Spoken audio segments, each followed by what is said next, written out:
Breaking news చూస్తున్నాము. ఇటు Trump పై కాల్పులు జరిపిన నిందితుడిని అరెస్ట్ చేశారు. నిందితుడి ఫోటోని ప్రస్తుతానికి ట్రూత్ సోషల్ మీడియాలో ట్రంప్ పోస్ట్ చేశారు. సెక్యూరిటీ స్క్రీనింగ్ ఏరియాలో కాల్పులు జరిపిన నిందితుడు, దానికి సంబంధించిన విజువల్స్ని మనం రైట్ సైడ్ బాక్స్లో చూడొచ్చు. ఆ సెక్యూరిటీ ఏరియాకి దూసుకొని వచ్చేసాడు. అక్కడ ఎదురుగా ఉన్న ఇద్దరు సెక్యూరిటీ పర్సనల్స్ని షూట్ చేసి పారిపోయే ప్రయత్నం చేశాడు.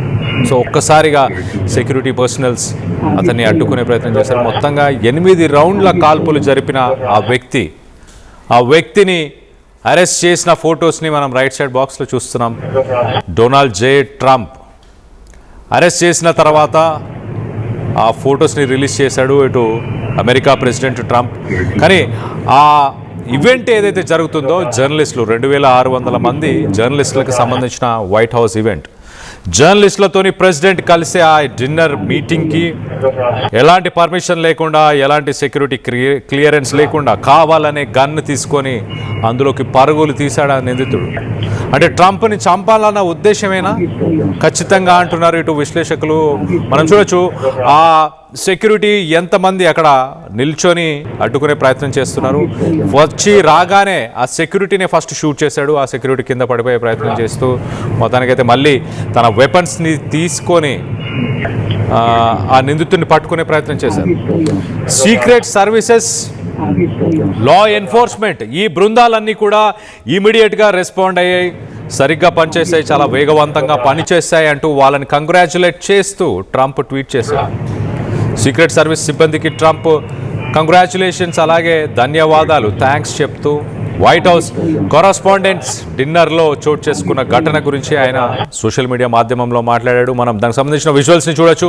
ఆ విజువల్స్లో ఒక్కసారిగా ట్రంప్ని ఒక సేఫ్ జోన్కి, ట్రంప్తో పాటు ఇటు మెలనీ వైఫ్ మెలనీ, అలాగే వైస్ ప్రెసిడెంట్ జేడీ వ్యాన్స్, వీళ్ళందరినీ కూడా ఒక సేఫ్ అండ్ సెక్యూర్డ్ లొకేషన్కి సీక్రెట్ సర్వీసెస్ ఏజెంట్స్, అలాగే మెట్రోపాలిటన్ పోలీస్ వీళ్ళందరూ కోఆర్డినేషన్తో ఇమీడియట్గా సేఫ్ ప్లేస్కి తీసుకెళ్ళినట్టు తెలుస్తుంది. కాల్పులు జరిగిన సమయంలో ఈ ఈవెంట్లో అమెరికా ప్రెసిడెంట్ ట్రంప్తో పాటు తన వైఫ్ మెలనీ, అలాగే America vice president JD Vance, అలాగే కీలక నేతలు ఇటు Pete Hegseth defence secretary, Marco Rubio, ఇలాంటి కీలకమైన ఇంపార్టెంట్ పర్సన్స్ అని చెప్పొచ్చు, కీలక నేతలు అని చెప్పొచ్చు, వీళ్ళందరూ కూడా ఆ ఈవెంట్లో మరి ఉన్న సమయంలోనే ఈ ఘటన చోటు చేసుకుంది. ప్రాణ భయంతో అక్కడున్న విఐపీలు, అక్కడున్న జర్నలిస్టులు 2600 మంది జర్నలిస్టులు ఉన్నారు. వాళ్ళందరూ కూడా ఆ టేబుల్స్ కింద దాక్కునే ప్రయత్నం చేశారు తమ ప్రాణాలని కాపాడుకోవడానికి. ఒక్కసారిగా ఫైరింగ్ మొదలైంది. 1, 2, 3, 4 అలా 3-4 షాట్స్ ఫైరింగ్ చేసిన వెంటనే లోపల ఒక్కసారిగా ప్యానిక్ అయ్యారు. అందరూ గెట్ డౌన్ అంటూ టేబుల్స్ కింద దాక్కునే ప్రయత్నం చేశారు. మనం దానికి సంబంధించిన విజువల్స్ని చూడొచ్చు. ఒక్కసారిగా ఇటు స్టేజ్ పైన ఉన్న ట్రంప్ కానీ మెలనీ కానీ స్టేజ్ పైన ఉన్న వాళ్ళందరూ కూడా ఒక్కసారిగా కింద దాక్కునే ప్రయత్నం చేశారు. మరోపక్క రైట్ సైడ్ విజువల్లో కింద బాక్స్లో మనం చూస్తున్నాం, ఫైరింగ్స్ అయిన వెంటనే ఇటు సీక్రెట్ సర్వీస్ పోలీస్ ఒక్కసారిగా స్టేజ్ పైకి దూసుకొచ్చారు. అలాగే అక్కడ మెట్రోపాలిటన్ పోలీసులు కూడా ముందుకు దూసుకొచ్చారు. ఇక్కడ కింద టేబుల్స్ దగ్గర కూర్చున్న వ్యక్తులందరూ కూడా ఒక్కసారిగా కిందకి తలదాచుకునే ప్రయత్నం. మనం చూడండి, ఇనిషియల్గా ఆ వ్యక్తులందరూ కూర్చొని ఉన్నారు, వెంటనే టేబుల్స్ కింద దాక్కునే ప్రయత్నం చేశారు.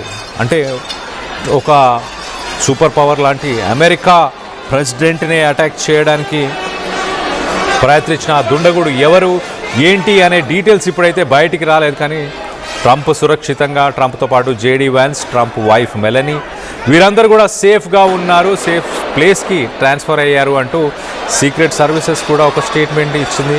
2024 జూలైలో కూడా ప్రచారం చేస్తున్న సమయంలో, ఆ ర్యాలీ టైంలో ట్రంప్ పైన ఇలాగే ఒక అటాక్ జరిగింది. అప్పుడు తన చెవిని తాక్కుంటూ వెళ్ళాయి, తన చెవి ఆ ఘటనలో గాయపడ్డాడు ట్రంప్ అని చెప్పుకోవచ్చు. ఆ మైలేజ్తోనే, ఆ సింపతితోనే ట్రంప్ గెలిచాడా? ఇటు దుండగుడి కాల్పుల్లో ట్రంప్ చెవికి అప్పుడు గాయాలయ్యాయి. ఇప్పుడు మాత్రం అదృష్టవశాత్తు ఎవ్వరికీ ప్రాణ నష్టం అయితే జరగలేదు. అంత చిన్న ప్లేస్లో దాదాపు 2600 మంది ఒక హాల్లోనే, వాషింగ్టన్ హిల్టన్ అనే ఒక హోటల్లో ఈ మీటింగ్ జరుగుతుంది. ఆ హోటల్లో ఒక కన్ఫైన్డ్ ప్లేస్లో దాడి జరిగినా కూడా 8 రౌండ్స్ షాట్స్ ఫైరింగ్ అయినా కూడా అదృష్టవశాత్తు ఎవరికి ఏమీ అవ్వలేదు అంటూ చెప్పుకొస్తున్నారు. దీనికి సంబంధించిన విజువల్స్ని మనం చూస్తున్నాము. సెక్యూరిటీ దగ్గర తను ఎంటర్ అవుతూ, సో ఆ వ్యక్తికి సంబంధించిన ఫోటోని ప్రస్తుతానికి ప్రెసిడెంట్ ట్రంప్ రిలీజ్ చేశారు. ఆ ఫోటోలో ఉన్న వ్యక్తి, ఎస్ ఎగ్జాక్ట్లీ ఈ వ్యక్తియే ఆ దాడికి పాల్పడ్డాడు. థామస్, అతని పేరు థామస్. సో అతను ఎందుకు మరి ఈ దాడి చేశాడు? ప్రెసిడెంట్ని ఇటు ట్రంప్ని చంపాలన్న ఉద్దేశంతోనే ఈ దాడి చేశాడా, లేకపోతే ఇతర కారణాలు ఏమైనా ఉన్నాయా? మానసికంగా తను ఏమైనా బాధపడుతూ ఇలాంటి ఒక చర్యకు పాల్పడ్డా? గతంలో మనం చూసాం 2025లో కూడా ఆఫ్ఘనిస్తాన్కి సంబంధించిన ఒక వ్యక్తి, అమెరికా ప్రభుత్వానికి, అమెరికా మిలిటరీకి ఆఫ్ఘనిస్తాన్లో హెల్ప్ చేసిన ఆ వ్యక్తి ఒక్కసారిగా వైట్ హౌస్ పరిసర ప్రాంతాల్లోనే దాడిని నిర్వహించాడు. అక్కడ 2 నేషనల్ సెక్యూరిటీ గార్డ్స్ పైన ఫైరింగ్ చేయడంతో మొత్తానికైతే అతన్ని నేషనల్ సెక్యూరిటీ గార్డ్స్ ఇమీడియట్గా అడ్డుకోవడం, అతన్ని అరెస్ట్ చేయడం, దాని తర్వాత ఆఫ్ఘనిస్తాన్ నుంచి ఎలాంటి వ్యక్తులు కూడా ఇమిగ్రేషన్ పైన ఇండియాకు రాకుండా ఉండేలాగా చర్యలు తీసుకోవడం జరిగింది. సో మొత్తం మీద మరొక ఘటన, ట్రంప్ని చంపేందుకు మరొక ఘటన చోటు చేసుకుంది. దానికి సంబంధించిన వ్యక్తి వివరాలని ట్రంప్ వెల్లడించారు. ఆ విజువల్స్ని కూడా, సీసీటీవీకి సంబంధించిన విజువల్స్ని కూడా మనం చూస్తున్నాము.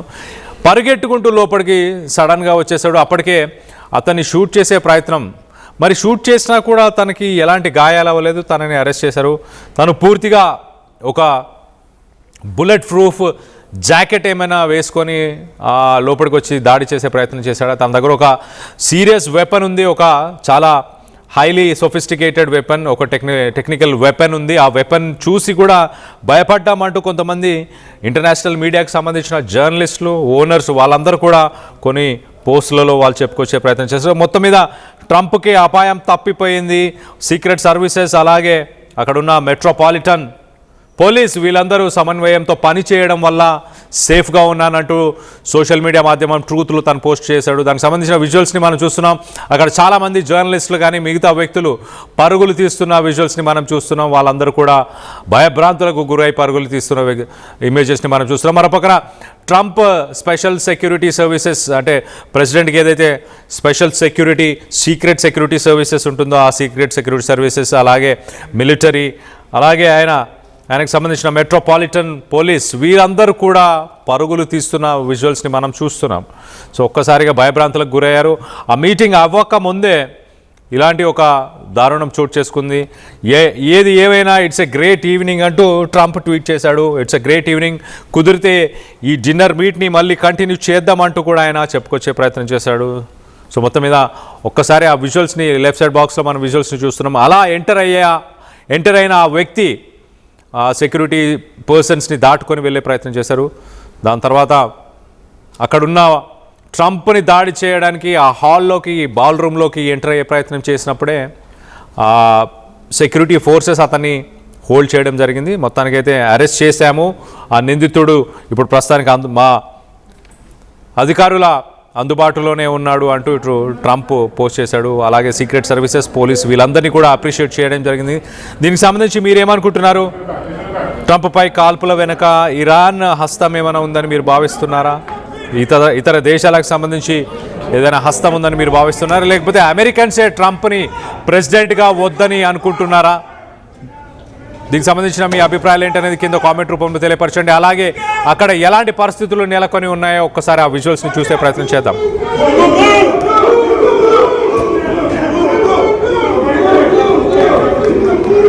Everybody stay down, stay down. Oh my God. Stay down, everybody, ladies and gentlemen, stay down.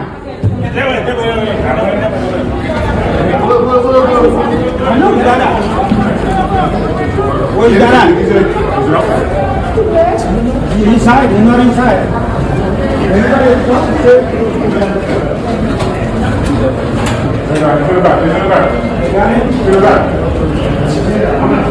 Nobody comes in here!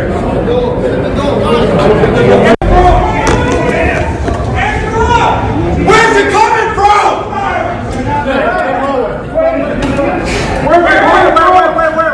Where's it coming from? Over there. Where's it coming from?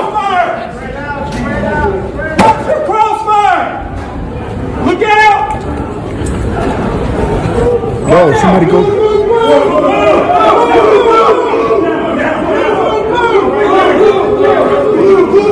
Everybody stay down, stay down. We got one down. In there, in there. Jim! Hey, where you at?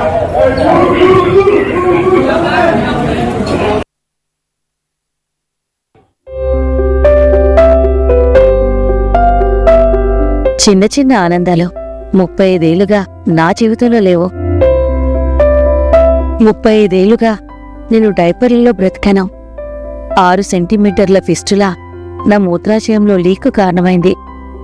ఎవరూ నాకు సహాయం చేయలేకపోయారు. ఏఐఎన్యూలో వైద్యులను కలిసే వరకు. అక్కడ వారు robotic శస్త్రచికిత్సతో నాకు పరిష్కారం ఇచ్చారు. వారు నా ఆత్మవిశ్వాసాన్ని కూడా తిరిగిచ్చారు. Precision Care makes it possible. The Center for Robotic Surgery at AINU. Fast. Track your career with programs tailor-made for the industry. KL Global Business School.